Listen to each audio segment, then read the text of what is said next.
Akanksha Roji and welcome back to my channel. जैसे कि मेरे टाइटल से क्लियर है कि आज मैं इस वीडियो में आपको हेडेक की रेमेडी बताने जा रही हूँ। But before that we need to know कि हेडेक होता क्यों है।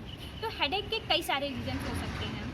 हेडेक के जो सबसे कॉमन रीजंस हैं उनमें सबसे पहले है स्ट्रेस। आप बहुत ज़्यादा स्ट्रेस ले रहे हो जिसकी वजह से आपको हेडेक हो रहा है, या फिर लैक ऑफ स्लीप, आपकी नींद पूरी नहीं हो रही। कभी कभी हमारा स्केड्यूल बहुत ज़्यादा हेक्टिक होता है, हम बहुत टेंशन में रहते हैं कि हमें ये भी कंप्लीट करना है, वो भी कंप्लीट करना है, जिसकी वजह से हमारे हेडेक होने लगता है। या फिर कभी कभी हमें ये पता नहीं चल पाता है कि हमारी आंखों को अब चश्मे की ज़रूरत है। तो also includes symptoms like irritation या फिर इचिंग हो सकती है आपके आंखों में। तो ऐसे केसेस में भी आपको हेडेक होना पॉसिबल है। या कभी कभी ऐसा होता है कि आपका प्रिस्क्रिप्शन गलत हो।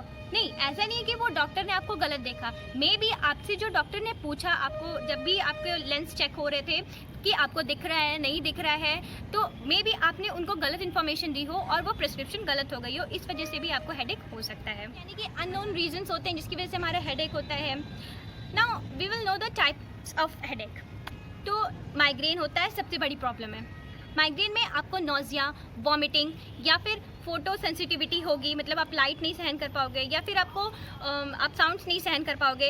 नॉर्मल माइग्रेन के ये सिम्टम्स होते हैं। नेक्स्ट आता है टेंशन हेडेक। इसमें क्या होता है कि जैसा कि मैंने बताया, आप बहुत सारी चीज़ों का टेंशन ले रहे हो, स्ट्रेस ले रहे हो, जिसकी वजह से आपको हेडेक हो रहा है। तो ये इंक्लूड करता है आपका muscle pain along with headache. ये नेक इंक्लूड करता है, बाकी जितने भी आपकी बॉडी के मसल, आप थका थका महसूस करोगे, टायर्ड रहोगे हर टाइम, तो ये आपका जो है टेंशन हेडेक में आ जाता है, जिसकी वजह से आपको हेडेक हो। ये में भी आपको साइनस की प्रॉब्लम हो, कॉमन कोल्ड में भी होता है, या फिर आपका डाइजेशन नहीं सही है तो भी आपको हेडेक हो सकता है।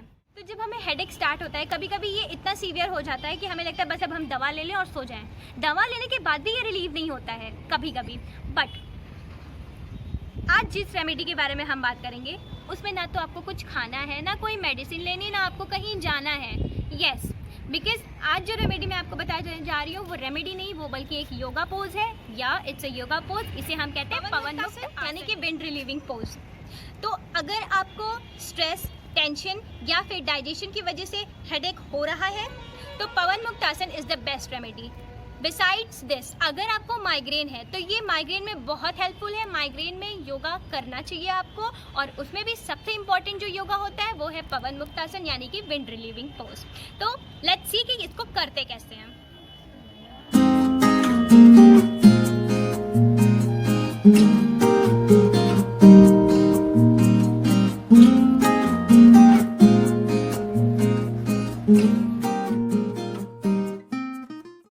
Lie flat on the ground. Deep breathe and exhale as you bring your knees towards your chest and lock them with your hands. Stay there. If you're a beginner, you can lie there. To deepen the pose, lift your head and chest off the floor. Touch your chin and eventually your nose to your knee. अगर आपने अभी अभी शुरू किया है तो आप अपनी गर्दन नीचे ही रख सकते हैं, flat. Stay in this pose for 30 seconds. ये आपकी डाइजेस्टिव सिस्टम में ट्रैप्ड गैसेस को बाहर निकालने की कोशिश करेगा, जिसकी वजह से आपका डाइजेशन इम्प्रूव होगा, और इवेंचुअली अगर आपको कोई कॉन्स्टिपेशन की प्रॉब्लम है तो ये उसको दूर करने में बहुत ज़्यादा हेल्पफुल होगा। ये आपके हिप रीजन में ब्लड सर्कुलेशन बढ़ाने में हेल्पफुल है, रिप्रोडक्टिव ऑर्गन्स के लिए भी बहुत अच्छा है, और साथ ही ये आपकी पेल्विक मसल्स को भी बहुत अच्छा मसाज कर देता है।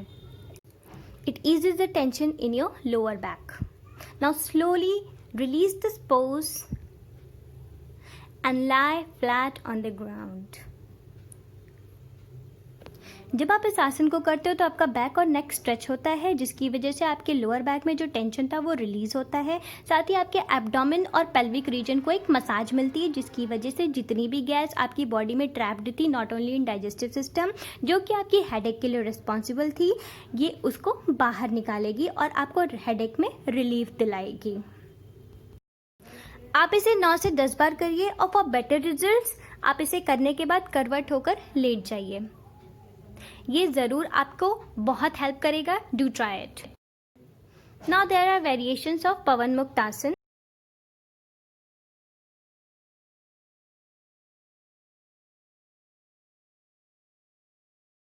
Now if you are trying it in this way, तो पहले आपको जो भी पैर सही लगे आप वो रिलीज करो।